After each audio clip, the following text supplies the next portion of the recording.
de santé est une année où les élus sont peu nombreux. Beaucoup d'étudiants redoublent, ils se sentent perdus dans ce nouvel environnement, moins encadré. On n'a pas beaucoup d'aide, hein. Les professeurs répondent à des questions sur un forum, mais on ne peut pas les avoir en direct. Et ensuite, il y a les cours en prépa ou au tutorat, du coup, qui sont donnés une fois par semaine à 2 fois par semaine.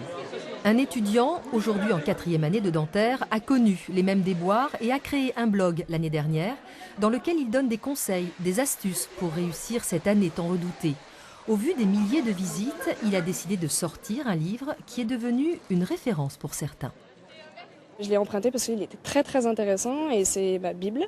Je le lis en ce moment, je le lis tous les jours parce que j'apprends des choses sur la méthode de travail, sur ma vie quotidienne, sur certaines choses que je peux manger, sur certains conseils que j'ai pour dormir, sur le moral, sur la famille, sur les amis, vraiment la vie vécue par un étudiant de PACES.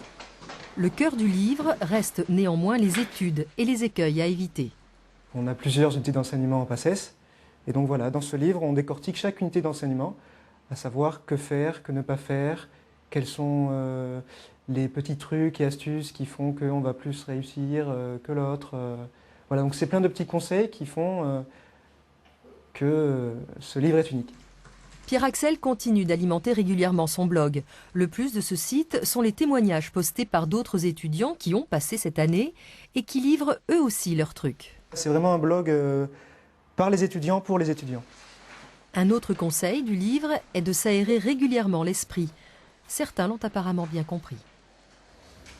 Et on en parle avec notre invité, le professeur Pierre Dubus. Bonjour, merci d'être avec nous. Vous êtes le vice-doyen de la faculté de médecine de Bordeaux. Alors on le savait, cette année est très difficile. Pour autant, on ne s'imaginait pas que les élèves pouvaient être aussi perdus et livrés à eux-mêmes.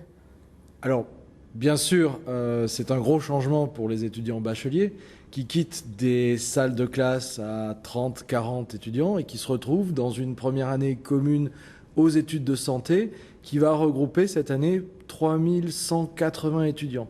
Donc forcément, les possibilités d'encadrement et les méthodes de travail et les contacts qu'ils peuvent avoir avec les enseignants sont forcément très différentes. Et à l'arrivée, cela donne pas mal de gens sur le carreau. Regardez ces chiffres, ils datent de l'an passé. En gros, 2624 étudiants, 561 places à l'arrivée, en médecine, en pharma, en dentaire. En clair, cela donne plus de 2000 élèves sur le carreau. Qu'en faites-vous? Alors, le problème de la PACES, c'est qu'on n'est pas libre de la réussite de nos étudiants. Non, il y a un numerus clausus. Le numerus clausus nous est imposé par le ministère. Donc, on a bien sûr beaucoup plus d'étudiants de grande valeur que ce que nous pouvons prendre en seconde année. Donc, nous avons essayé sur Bordeaux de développer des passerelles, des parcours actifs des étudiants. Tous les parcours sont volontaires. Ces étudiants peuvent s'aiguiller vers les deuxième année de biologie, deuxième année de sciences humaines et sociales, deuxième année de STAPS. Également, ils peuvent avoir des équivalences pour les concours infirmiers.